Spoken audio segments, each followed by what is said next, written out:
ফের বিধানসভায় জোট উত্তাপ। বাম কংগ্রেস জোট নিয়ে বুধবারই তীব্র কটাক্ষ করে তৃণমূল।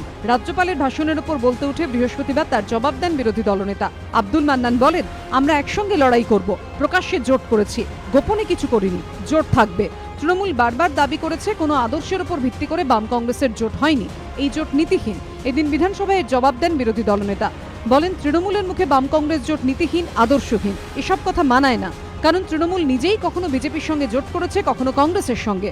জবাব দিতে গিয়ে মুখ্যমন্ত্রী দাবি করেন, আমরা বিজেপির সঙ্গে কোনো জোট করিনি, আমরা এনডিএ শরিক ছিলাম, বাজপেয়ীজিকে শ্রদ্ধা করতাম, তাই এনডিএর সঙ্গে গিয়েছিলাম। কংগ্রেসের সঙ্গে জোট করেছিলাম কারণ আমরা কংগ্রেসের স্বাভাবিক বন্ধু। বিজেপির বিরুদ্ধে আমাদের আদর্শগত লড়াই চলছে, চলবে। সিপিএম এর সঙ্গেও আমাদের আদর্শগত লড়াই, তবে সব বামপন্থীকে আমরা খারাপ বলে মনে করি না। রেজ্জাক মোল্লাও আমাদের সঙ্গে কাজ করছেন। কংগ্রেসের সঙ্গে জোট নিয়ে দলের অন্দরেই প্রশ্নের মুখে সিপিএম। কেন্দ্রীয় কমিটির বৈঠকেও জোটের জোরালো সমালোচনা হয়েছে।